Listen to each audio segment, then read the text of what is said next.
welcome everyone. What's going on, everybody? We actually live. There we go. We are live now. Let me check. Yeah, we're here. Yeah, yeah, I got a heart rate. We're good. Yep.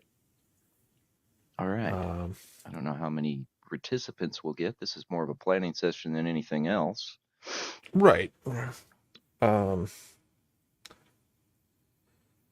yeah. Well, where do you want to pick up? Where do you want to start off at? Oh, well, you were talking about um, resources. Probably that Um, would be a good place to start for study resources okay. and maybe some purchasing info for inexpensive equipment. Okay. Yeah, yeah. We can definitely start. Well, like we previously discussed, Hmm. starting off with a GMRS license, like I said, Hmm. is 35 bucks plus tax with the FCC. Let me Hmm. Well, now, bring that. is Oh, there a tax on it, or is it just a service fee?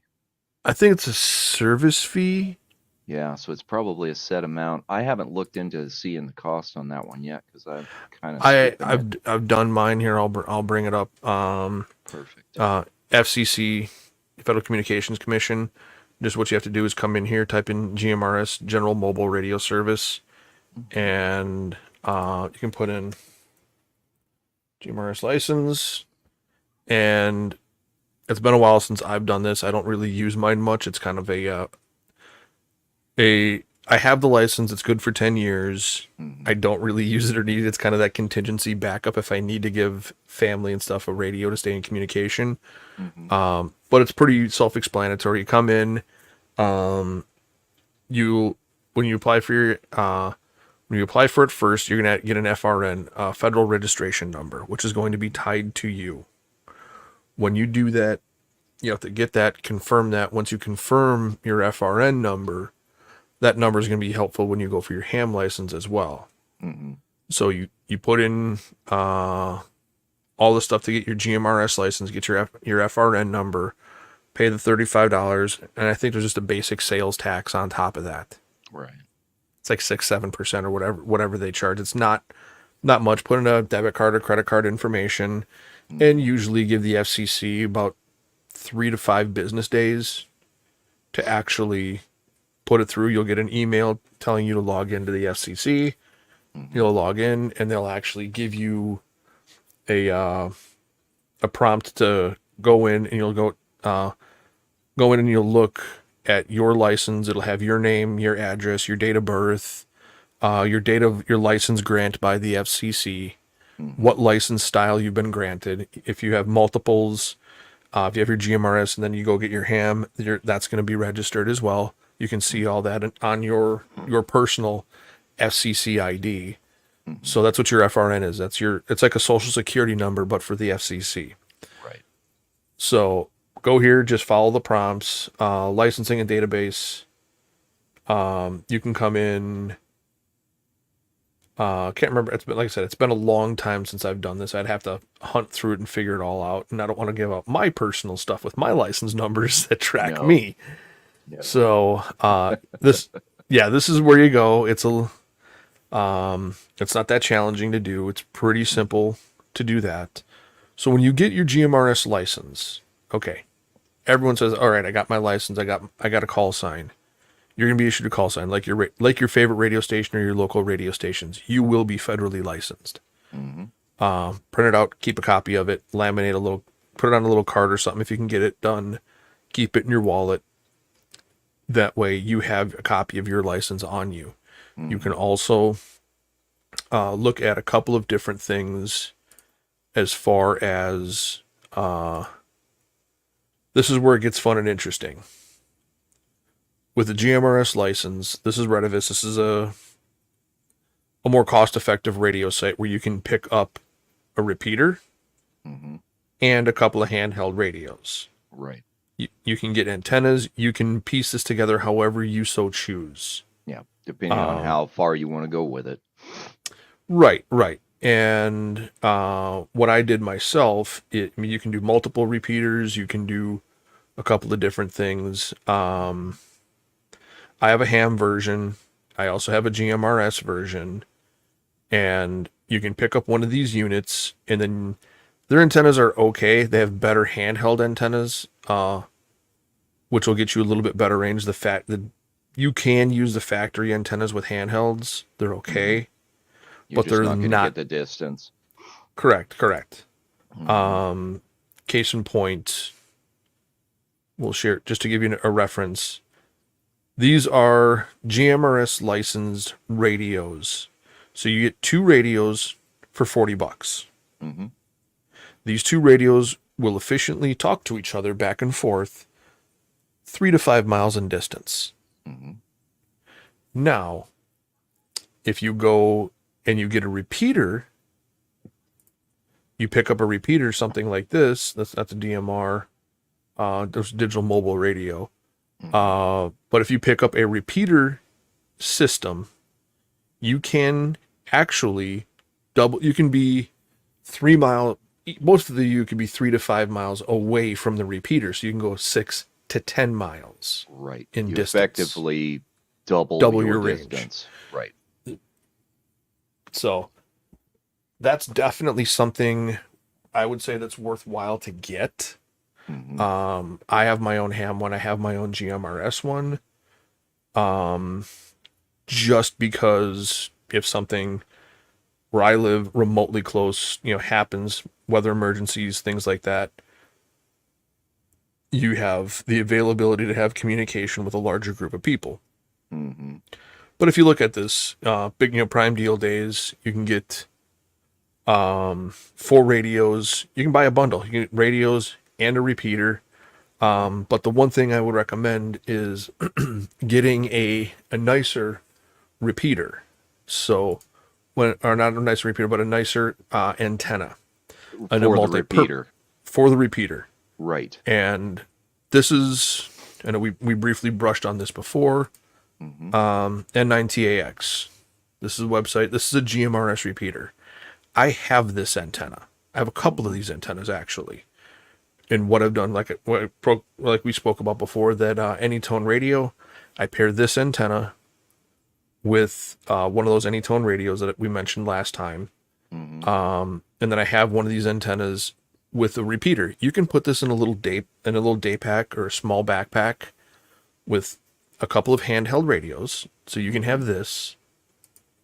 And if you pair that with a pair of handheld antennas like this, that will get you, at least 6 to 10 miles in distance. Mm-hmm. And remember, VHF, UHF, very high frequency and ultra high frequency is going to be your friend in transmitting and working with GMRS. Right. So the higher you can get that antenna, the better off you are. Yep. Now, So this is a reason that you bring that up too, because terrain will interfere with those signals. That's yes, why it you will. want to get it up high. Mm-hmm. Now, a lot of guys out there, they're in an apartment. They're in places where they can't have a big antenna, can't have a tripod or have something. A lot of people want to keep it discreet. Everybody wants to keep it fairly low key. Now, Mm-hmm. what I have done, there are these little cable management clips. Mm-hmm. They're tiny. The nails in those are they're just like a 26 or 28 gauge. They're very, very, very Yeah. thin. And they're less than a half inch long Yeah. Yeah. once they're penetrated. Yeah. Right. So what you can do, most places, most apartments, most homes have 8-foot ceilings. Mm-hmm. You turn that U upside down, you hang that antenna inside it. Those antennas are light, and you push that tiny little nail in the ceiling, and almost nobody's ever going to notice that in the ceiling. Yeah. You can hang a GMRS antenna or a ham antenna like that J-pole ladder line Mm-hmm. anywhere. You can put that antenna up. I have 3 of them up in the house right now Mm-hmm. for different frequencies. And that's why I would recommend this antenna. It's light, it's packable, it's easy to work with. Well, and that antenna has got better reception qualities than my random wire antenna that I've got hanging from the ceiling in here, and I get excellent 2 meter reception with it. Oh, yeah, without a doubt. Mm, Now, here is something that I would strongly recommend anybody who's doing something like this would do. Everybody's got a fishing store, or everybody's got some kind of a store where you can get fishing supplies, where you can go and get mm-hmm, fishing line, things like that. And what I would, and this is something that I've done myself, go and get some 60-pound braided fishing line. mm-hmm, Go get a little half ounce, shot weight, little bell weight or something, whatever's on clearance, you know, half a weight, something like that that's going to have a little bit of weight to it. You mm-hmm, get this line, you measure out 100 foot of it. You tie a little weight to the end of it. You can throw that weight over a tree anywhere, and you tie it onto the other end of your GMRS or your ham ladder line antenna, that N9TAX one that I showed you, mm-hmm, and then you can hoist that antenna up into a tree. mm-hmm, And that, we'll go back to the antennas here, that's where it's beneficial to have that 16 foot, because that's going to mm-hmm, aid you in getting that antenna higher, which is going to improve your communication capabilities. mm-hmm. Your So, signal will propagate much further. because it is line of sight, so the higher you are, Mm-hmm, the greater your line of sight is going to be. Imagine you're sitting on top of a rooftop. You can see over everything. Same mm-hmm. thing works with an antenna. Yep. So that's why I would recommend pairing that antenna with some fishing line. Fishing line's cheap. The braided nylon's cheap. If it breaks, no big deal. You can tie it together. You can measure out another hunk of it if you need to. It's light, Mm-hmm. it's packable, it's portable, it's multi-purpose. You can take that And fishing line and sew with it if you need to. I want to add a caveat there with that Yeah. fishing line. Make sure you clean up before you go. Get that crap taken down and take it with you. Don't leave it laying around Yes. for Don't birds and leave any animals. evidence. Well, and don't leave it for birds and animals to get tied up in. It's just freaking rude. Yeah. Well, leave no evidence behind. Yes. You take Yeah. you take that in, then that line is durable enough. You can reuse it. I've been reusing the same hunk of line all year long, Yep. and I'm out at least once or twice a week Mm-hmm. throwing antennas up in trees. Yeah, and you spent what, $1 on Actually, the I bought a weight? big roll of. Well, I on the weight Yeah, and the length of line, you've got maybe $1. yeah, maybe $1, maybe two. But I'd have to sit down. I'd have to do the math on that. But Right. that's so that gets you your radio, your antenna, your GMRS license. This will get you started. Mm-hmm. You do not need um you don't need to buy anything big and fancy. Here's a couple of different antennas, and from my experience, the N9TAX antennas work great. They make a ham one. They make standard ham one. MERS is mobile. Can't remember. It's a different type of radio. It's very much like the FRS, the Family Radio Service, Mm-hmm. which shares the same frequencies as GMRS. So this is definitely this is what I have. This is what I Mm-hmm. run. I've recommended this to other people, and they've had great luck. So that's definitely something I would strongly advocate for. And you can get it within let's say you put in tonight for your GMRS license. Probably by Tuesday, you'll get an email from the FCC to pay the $35 fee plus tax. Mm-hmm. By Friday, you'll have a license. Yep. In that amount of time, you could realistically put in for your GMRS license today, put an order in for a repeater and a radio, or even a pair of handhelds. Mm-hmm. Something as simple as just a pair of handheld antennas. You put that order in today. It's not going to ship until probably tomorrow. Mm-hmm. and 3 days later you're going to get it. They're already going to be pre-programmed because GMRS operates on channels, not frequencies. Mm-hmm. And GMRS radios also give you the NOAA, National Oceanic and Atmospheric Administration's weather radio, Yep, the which is weather something radios. everybody's been advocating everybody to have. Mm-hmm. So you can listen to the weather radios. Yep. Well, and if you live anywhere near water, whether it be salt or fresh, there's going to Mm-hmm. be multiple stations that you'll be able to access and listen to. Without a doubt. And I've And got three. I'm in the Great Lakes. I have 5. Mm-hmm. Yeah. But Well, and I know I've got more. I just can't reach them with my current antenna. yeah.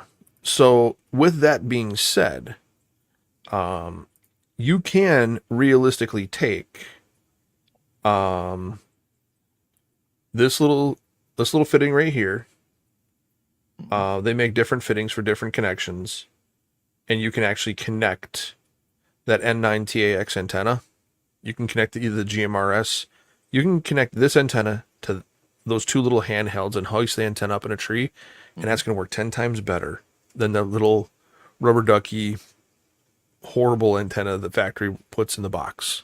Yeah, or even an upgraded whip that you can get for them. Yeah, Well, in it's that going to work way better. and that's the thing with like Redivis, you can put in there, and I'll do it right now. I'll let you guys watch me do it. Uh,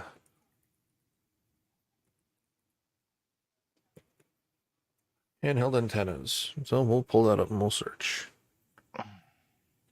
There's all different types of handheld radios, all different types of styles. Um, and yeah, the small ones are nice because they're easy and packable. Mm-hmm. But what you lose in elevation and the length of antenna, the shorter you make the antenna, the more compromised it is. Right. The less gain you're going to get out of it. Right. So Right. you Exactly. better have a very good line of sight, clean path Right. to Right. whatever you're transmitting to. Right. So if you go with a longer one like this, you can just go in there Mm-hmm. and search for different handheld antennas, find one which is going to fit for your application, Mm-hmm. and you just put it on your handheld radio, and there you go. Yep. And they just screw on, guys. Yep. And they just unscrew and screw right on. Mm-hmm. They're very simple. They're very simple to do. Yep. Now, what you can do is there's a lot more complex things that you can do with GMRS when you get into directional antennas or omnidirectional antennas. Directional means it's going to focus it in one way. Yep. Omnidirection means it's multiple directions. Mm-hmm. All It's going to directions, pretty it's much. going to it's going to spread out a 365-degree swelling donut, so to speak, from your Mm-hmm. antenna to give you a rough idea what it'll be like. And we'll get into that later, the donut thing.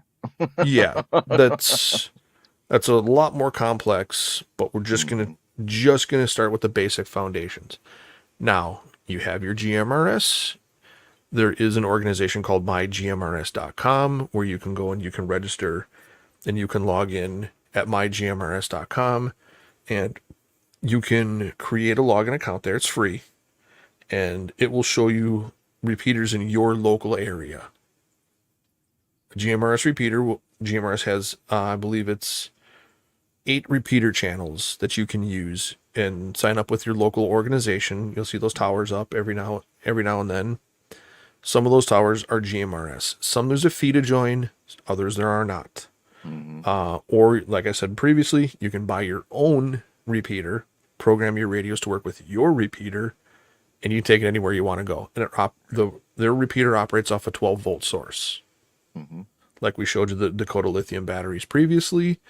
I have a couple set up for radios. I have a couple set up for a repeater. I have solar panels set Mm-hmm. to charge those. That's all down the line. This is the key point to get started with, though. Yep. Now that you have your license, that's where it comes into knowing key points, like we spoke about before, the NATO phonetic alphabet. Yep. Very important. Every letter is has a word. You can look at it. Here's a symbol, what the letter is, code word, which is, A is for alpha, Mm-hmm. B is for Bravo, C is for Charlie, and then there's actually a Morse code identifier. Mm-hmm. Almost every repeater nationwide in the United States will broadcast its call sign, and Yep. Once it's it's for programmed into it, it's the first thing it sends. not really. They just automatically do it every. I believe it's about every 10 to 15 minutes for GMRS. I know it's Well, every yeah, 10 for for CAM. broadcast purposes. But what I'm Yep. saying is when you first bring it online, that's usually the first thing it'll broadcast. No, not really. No? Okay. No, no. So It's I'm still learning usually too, guys. yeah, yeah. It's I've only been doing this for 2.5 years, Mm-hmm. but the repeaters, let's say it's they'll say welcome to GMRS repeater 1. The time is 12 p.m. Central Time, Mm-hmm. or like you'll notice other repeaters will be like one here I'm in Wisconsin where I'm at, and one of them here is N9GMT. It's a statewide linked repeater system for ham operators, Mm-hmm. and it'll say welcome to N9GMT. The time, and then after that, you'll hear dee dee dee dee dee, and that's the Morse code signal right here, identifying the repeater. It's a redundancy in the system. Mm-hmm. That's how those repeaters are usually programmed. Everyone's different, so don't count on that. Some do the Morse code every 10 minutes. Some call it out in the NATO phonetic alphabet. So this is something also to know. That and it clarifies communication when speaking to somebody. Mm-hmm. Like Tommy and I be like, Tommy, it's Nate. November Alpha Tango Echo. Mm-hmm. He will know that's me, and he will say, "Hey Nate, yeah, it's Tom, Tango Oscar Mike." Mm-hmm. We know there's no mincing word. Like we know exactly who we're talking to. Well, and one of the reasons that's done is if you get a break in the radio signal, those Mm-hmm. phonetics are going to travel much better than TOM or NATE. Exactly, Mm-hmm. exactly. So that's why these are important. They're very important to know, especially when dealing with aircraft, Mm-hmm. search and rescue crews, Mm-hmm. EMS, law enforcement, fire, rescue. All those guys know this stuff. Mm-hmm. Most military people know this stuff. So it's very important to have and very important to use when sharing your call sign. And it's not difficult. No. Print it out, stick it to a mirror, put it somewhere and just look at it and just memorize it. It's really easy to Mm-hmm. memorize. When I started looking at it, I'm like, oh, wow. It's been a long time I've been looking at this stuff, but it took me maybe a week to memorize it, Yeah. just looking at it regularly. Well, and So, try to use it regularly too. That's the yeah, other thing. When you yep, call yeah, for your ordering food, give them a phonetic name. yep. Give them your name. Hey, Yep. this is And then Sam, spell it out for Sierra them. Alpha Mm-hmm. Sierra Alpha Mike, and you start doing that, and people are like, "Holy shit!" Like they're like, you communicate very well. You're real crisp, real clean, real clear, Mm-hmm. and you're gonna notice the definite response from people, and it's actually cool, kind of cool, And they won't and it mess up helps you. your order. No, no, and you do that, and you're real crisp, clean, clear. And you'll notice if you do that, you get a little bit more respect out of people for doing that. Mm-hmm. So once you have your GMRS, you know your phonetic alphabet. Then is you start getting into things of knowing what you're going to need to know for your ham radio license. Mm-hmm. Entry level is the technician. So all the information is public knowledge. All of the stuff out there is public knowledge. These are some of the tools that I've used. They're free. There's hamradioprep.com. I have a Mm-hmm. subscription or I bought that service. It's helpful, but I don't have an electronics background. Somebody who does can probably zip through that Mm-hmm. and understand it real easily. You can see here, you can use hamstudy.org, or another one is hamexam.org. This is another Mm-hmm. one where you can do flashcards, practice exams, question pool, and you can look at, and that's for the technician, the general, and then the extra class, the three different classes of ham. You Mm-hmm. have to pass your tech before you can take any others. But here's the caveat. If I have my technician license, I go in, my upgrade will be my general. Mm-hmm. Tommy hasn't taken his tech test yet. Either of them. So, Mm-hmm. you haven't done the technician. You have to pass the tech to go on. Mm-hmm. Now, with his base of knowledge, he learns all the policy, procedural, and the legislative stuff, upper atmospherics, weathers, and things like that. If he learns everything and he goes and takes his technician, what they'll tell him is, hey, congratulations, great job. Would you like to take your general? Mm-hmm. And if you say yes, and you take it and pass it, you instantaneously become a general class license operator Mm-hmm. for the same 15 or 20 bucks, whatever it is, to test online or to take a test in person. Mm-hmm. So, and if you look at it here, it says 2022 through 2026. Mm-hmm. And then you'll notice they changed it. Tech was changed in 22, general changed in 23 to 27. Mm-hmm. Every 3 years they change it. And here is 24, the amateur extra, which changes on July 1st to Right. 24. So then after that, they're going to go to the technician in 26, Mm-hmm. general in 27, and then they're going to come through boom, boom, boom. And they're going to constantly change these. Mm-hmm. And the question pool is kind of similar, but they may add or change a few questions. Right. There's some things become obsolete or Yeah. non-relevant, so they rotate the questions around. Yeah. The basics are the Um, same always. yeah. And if I remember correctly, the tech pool it's up now is the one that I took. Yeah, it's the one that I took because I took it right after they changed it in 22. Mm-hmm. Because I took it beginning of July of 2022. So they do change and modify some questions. You can go and memorize the questions. I wouldn't advocate for that. Learn them. Because the problem with that is, I believe for the technician, there's the test is 35 questions. They're 35 random questions selected out of a pool of 350. Mm-hmm. For the general, there's 432 questions. 35 of them are going to be what are on your test. And if I Mm-hmm. remember, it's a 74 76% you need to pass. Yeah. That's C, So, a solid C, pretty much. yeah, prove a proficiency and knowledge on that. Mm-hmm. So those are kind of the foundations to get you A started, B functioning with GMRS, and C get you to become a licensed ham operator. Mm-hmm. Once you become a licensed ham operator, you then have privileges of modifying and manufacturing your own antennas. You can actually get into operating different modes and operating different functions with as a ham operator.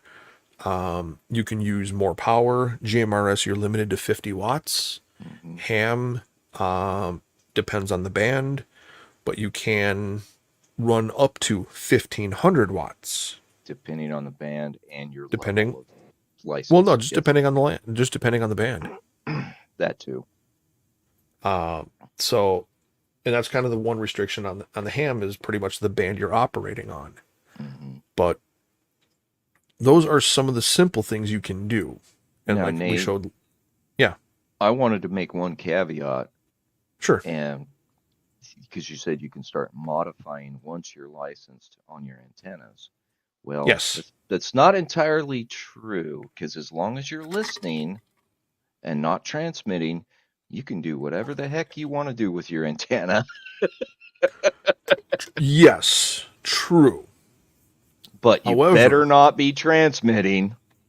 Unless you've got the license to do it. Do not transmit Uh-uh. unless you have your license. Uh-huh. Granted, yes, the FCC, FEMA, and everyone else allow the caveat of anyone can operate a radio in case of an emergency. Mm-hmm. As a technician, I can go to any band in the case of an emergency, life or limb. Mm-hmm. I can go anywhere and to help assist and render aid to somebody, Or but request aid. or request aid. Mm-hmm. And that's usually the So big one. exactly, we've all seen news clips and stories of people in Florida, people in North Mm-hmm. Carolina, Tennessee.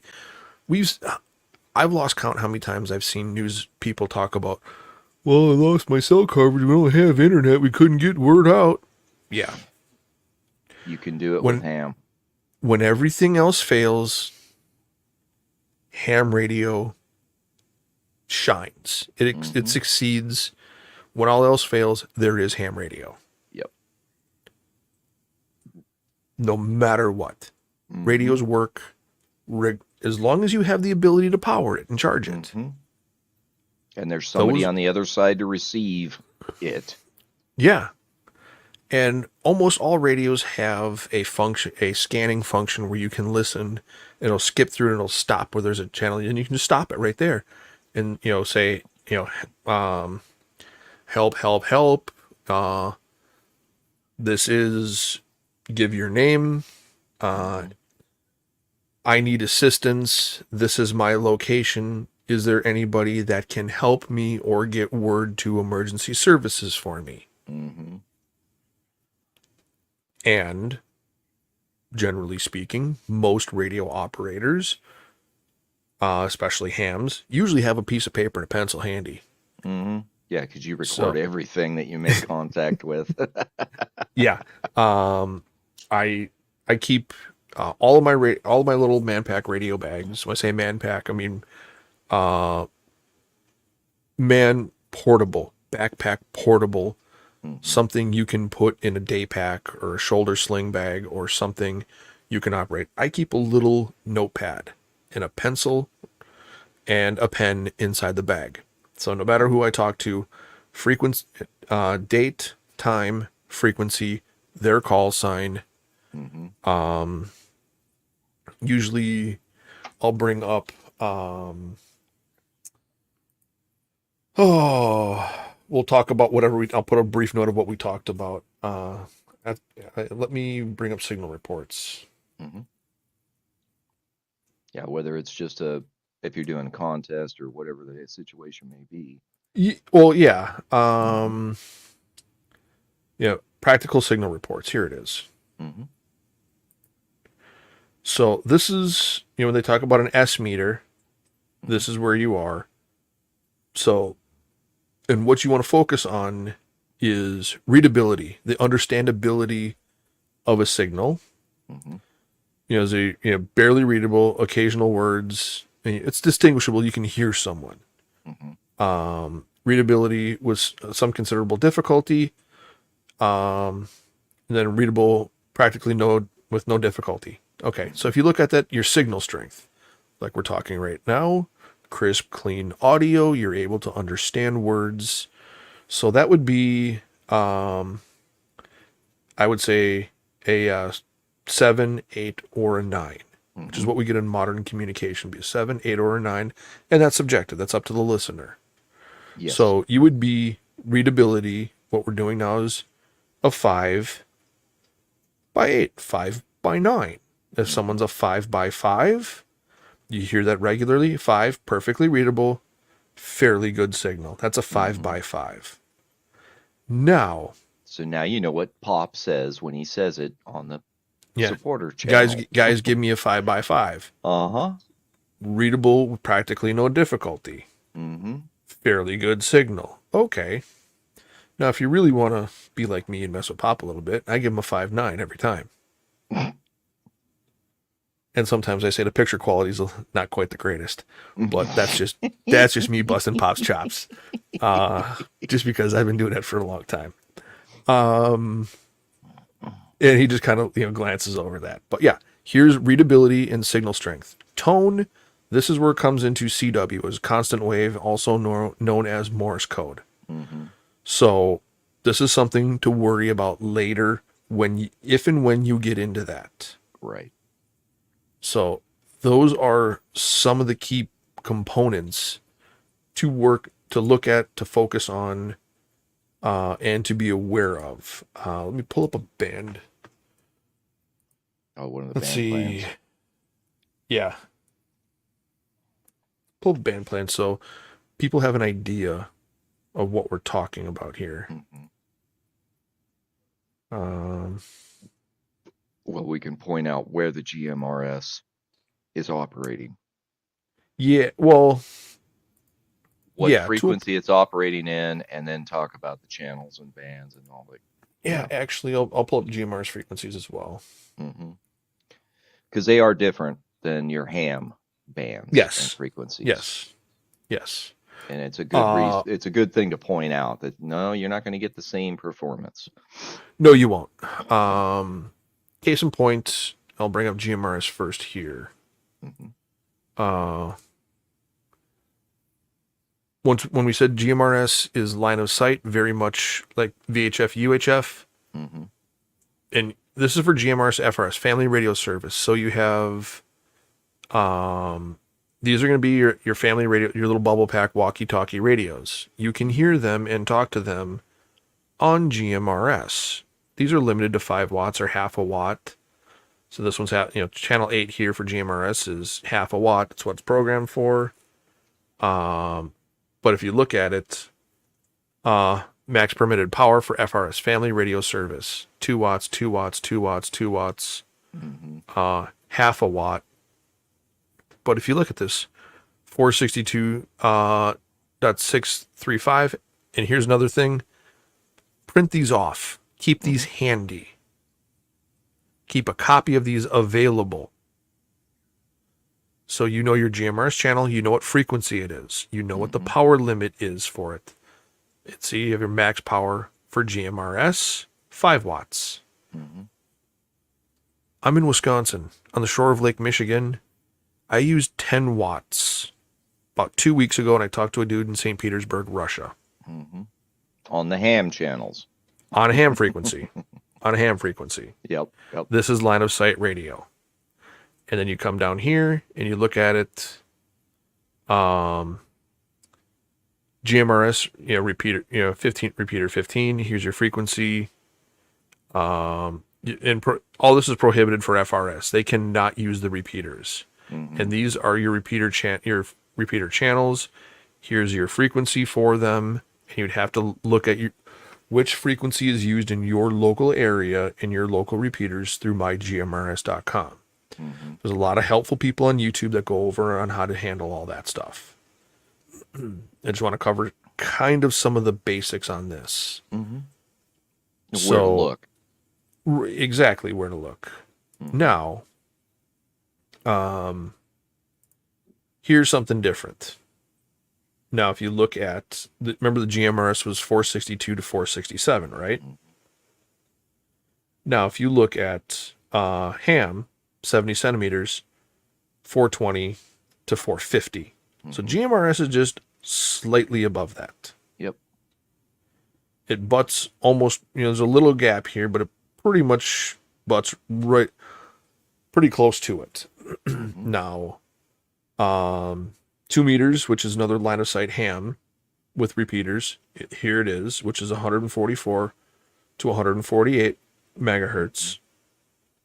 Now, when I said I've talked to Russia, single sideband phone, which is yellow, means you're using an upper sideband here, because part of the ham operating practices.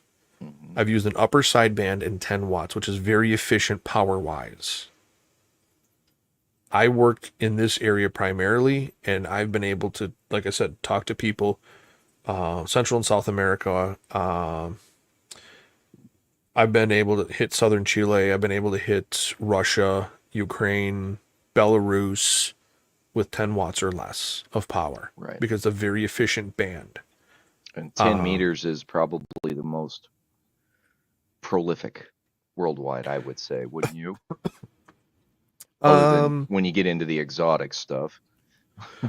it depends on solar cycles. You hear a lot of people Right. talk about solar cycles. 10 meters is a wonderful band in the morning, pre 12 o'clock, pre Mm-hmm. noon.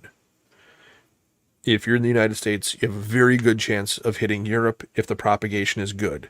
Mm-hmm. Once it hits about 11:30 a.m. to about 2:33 p.m., you can get anywhere northern Canada all the way down to Santiago, Chile. You can get all the way down to Buenos Aires, which I've done very easily. Then after the 3 o'clock, where the sun is actually exciting the upper atmosphere is working as almost as an umbrella, so to speak, that's kind of shielding and bouncing your radio waves back down to Earth. Mm-hmm. And depending on the angle you get, and that's where the fun science gets in. You'll notice you'll all of a sudden you'll hear somebody in one part of the world. An hour or two later, they're gone. Could be 5 minutes later, and they're gone. Mm-hmm. It happens. It turns on and it turns off just as quick. So that's where you can get started as a technician. And if you see, they haven't changed the radio band plan is what they call this. Mm-hmm. The novice, which doesn't exist anymore. There's the technician, general, advanced, and extra. Novice and advanced, they no longer license those. It's just technician, general, and extra. Mm-hmm. So, and as a technician, yes, you can use Morse code in 40 meters. Yes, you can use it in 80 meters, and you can also use it in 15 meters. Mm-hmm. These are all HF frequencies. 2 meters and 70 centimeters are line of sight local communication only. Mm-hmm. City, county, maybe if there's a linked repeater in your state area, you can get your entire state. Right. But somebody in Florida cannot connect to Kentucky on No. 2 meters, 70 centimeters, unless there's the little caveat of people using internet linked all star nodes and special equipment for them to use the internet to connect to a repeater, Mm-hmm. which is another thing that we'll get into later. Yep. So I'm still trying to figure that out myself. So It's a bit of a chore actually to figure out all the little things you got to do to make it work. exactly. Yeah. So just as a basic introduction, $35, get your GMRS license, get a couple of radios. Mm-hmm. If you go hunting, if you go canoeing, kayaking, say you and your brother, you and your sister, whatever, have a pair of pontoon boats, put a radio in the boat, play with it, try it, see how it works. Mm-hmm. If anything, listen to the weather while you're out there fishing. That's another great thing to do. And that radio, it's handheld. You can stick it in a pocket Yep. And you're probably and going to try it. get 8 hours of service out of the battery, Yeah, depend. It unless just you're transmitting a lot, and then it wears the battery quicker. But if you're right. just listening, it really Yeah. doesn't take a lot of juice. So, what does it take to be able to do that? Your GMRS license Mm-hmm. and to buy a radio. Yep. And the reason I would advocate to start there is it's simple. You can try it. Your license, you get your license. It's good for 10 years. Mm-hmm. That's $3.50 a year to have something in case of an emergency. Can you buy a candle for less than $3.50? Not one that's going to last very long. No, exactly. I mean, why do it? Because sometimes it's not a matter of if, but it's a matter of when you may need the ability to communicate with no modern technology availability. Mm-hmm. You buy an umbrella because sometimes it rains. It sits in a corner 99% of the time. Mm-hmm. And you All always you're forget doing it is when you really need it too. right. You take one of these, throw it in your basement, throw it in a closet, charge it every start of spring, start of summer, start of fall, Mm-hmm. start of winter. Charge it, turn it on. If you want to play with it, play with it.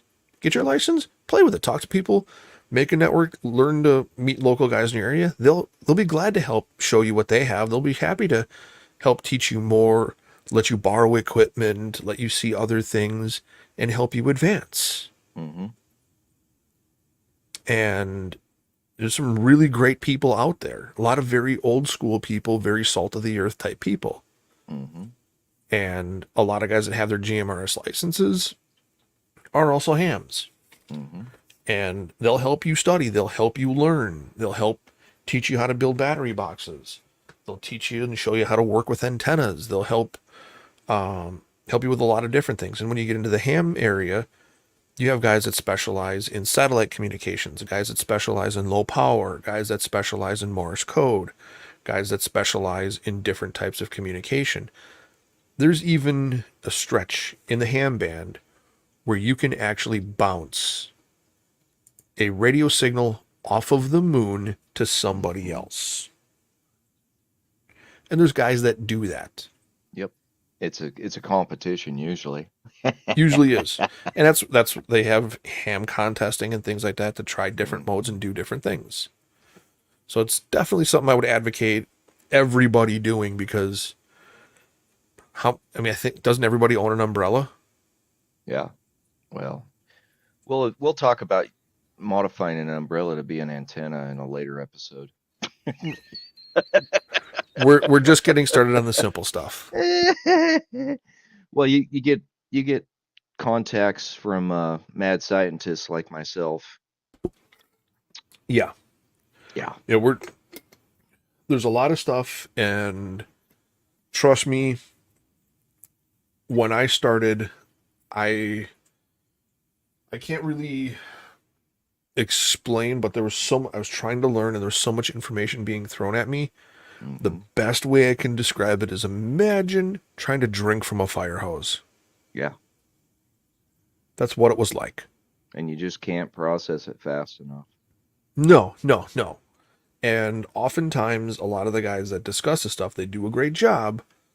However, they assume you know how repeaters work. They assume you know about a plus or a minus radio offset for certain frequencies. They assume you know Ohm's law. They assume you know how 12-volt electronics work. Hmm. They assume you know how radios work. Yeah. Well, you understand basic wave Right. And we're just, propagation because that's very key. It really yeah. is. And we're just trying to get this in baby steps, in little introductions, and little bits of information. Hmm. Just break it down bit by bit. So if anybody out there wants to review a step by step, great. If there's any kind of questions, I had a couple of guys already reach out to me, but that's something feel free. Anybody out there, leave a comment or something on this if you like what we're doing. Just Hmm. subscribe to what we're doing. If there's something going on that you have a question, drop a question in a comment. Yeah. So Yeah. feel free. I'm pretty sure we'll get alerted somehow and we can respond to a comment on it or Well, I whatever it may be. monitor the YouTube stuff, so we're going to get Yeah, that. If you're part of the community and a guild member, whether on Redonkulous or on Rhinos, we yeah. can get Reach out. your information. Reach out to us. Yes. Yeah, but we want to keep it under an hour. We want to keep it pretty simple, pretty Hmm. basic.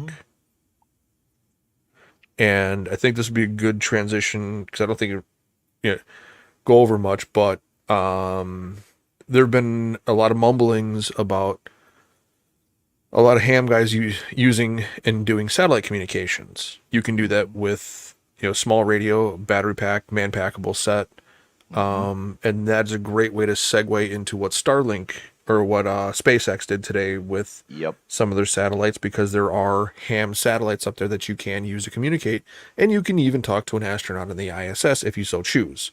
So, Yes, you Tommy, you can can. take that away. Um, well, and the big thing I wanted to discuss today is if you have not seen the Starship launch, and catch of the booster and the set down, the soft landing of the Starship itself in the Indian Ocean, it's well worth the watch on YouTube. Just do a search Starship. You're going to get bombarded with a bunch of different videos. Check out one of the highlight rinks. They're about 12 to 15 minutes long, depending on which one you watch. But one of the things that they did that made that so exciting and very, very educationally cool was they used satellite radio through the Starlink system to keep a camera on multiple points of the vehicles that they launched today, and they never lost the link. It is impressive. They've never been able to do that until recently. There was always an 8-minute window where you re-entered the atmosphere and the plasma would kill the radio signal. It couldn't get out. That's why there's no atmospheric entry from the Apollo missions. It was always after they reduced their speed to a point where they were below sound, the sound barrier, Mach 1, that you could reestablish the communications. The space shuttle was another good one. There was that point where they lost communications because they were burning in at the highest heat points, which that plasma forms around the vehicle as it goes through and it interrupts the communications. Radio is what's making all of this possible now that we don't lose communication.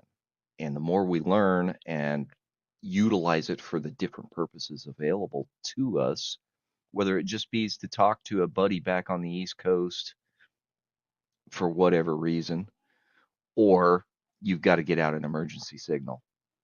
And we're actually kind of returning back to the beginning. Wouldn't you agree, Nate? We're Yeah. kind of Yeah, getting back there. yeah, always get back to basics. Yeah.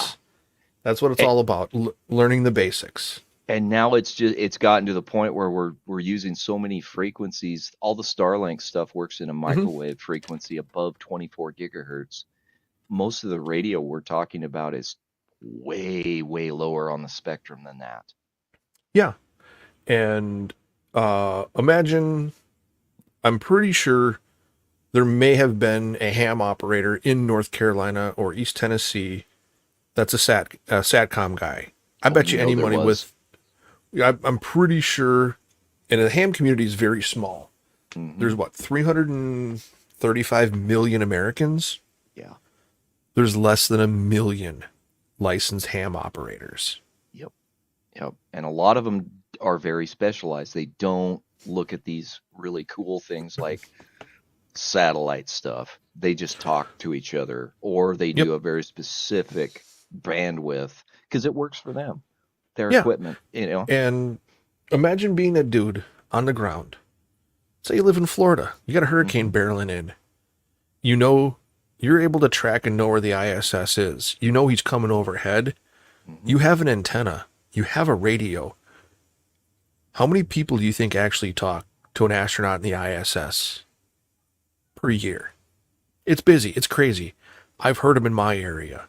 It's a It's kind of, lot more than you think. you would be surprised. It's a traffic jam of Uh-huh. people trying to get to the ISS. There's actually an appointment website where you can do a Yeah. short minute window, 2 minute window, something like that, where you can Yeah. schedule it. Uh, yeah, but it's really tough to get through on that It because there's is. so many people just like throwing call signs out there and Hmm. they'll grab whatever they can hear.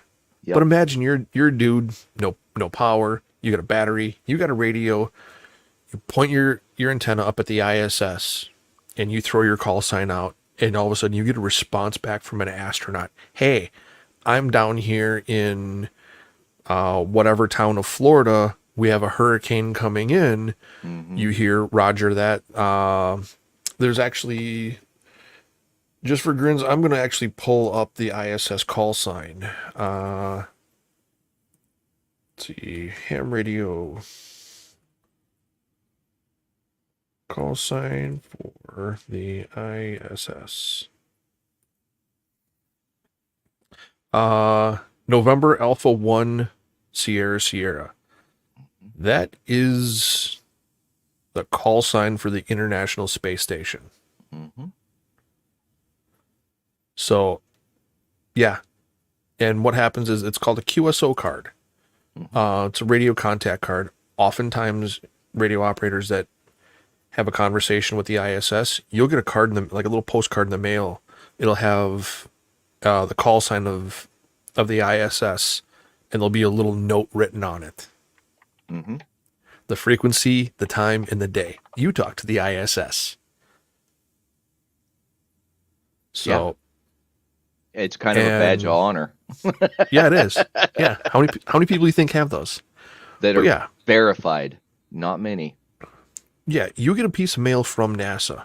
You Mm-hmm. talk to an astronaut in space. That's Mm-hmm. kind of cool to do. So those are Yep. the little things, and there's more discussions now about having more and more uh, radio operators. I mean, there's not even a million. Like I said, there's not a million in the United States. Let's see if we can't get that number higher. Mm-hmm. Shit, there's 335 million of us. Why can't we? Why? Right? Let's throw that challenge out there. Let's throw that challenge out there. But yeah, we're coming up on an hour. We don't want to Mm-hmm. make this too long for everybody. We want to keep it simple, easy, light, and hopefully we can get some get involved. Hopefully we can reach out and get some people that have more knowledge on this stuff that can help Mm-hmm. build more information. There's a lot of guys out there that I follow. Ham Radio Dude, he's Mm-hmm. really cool guy, breaks stuff down really simple.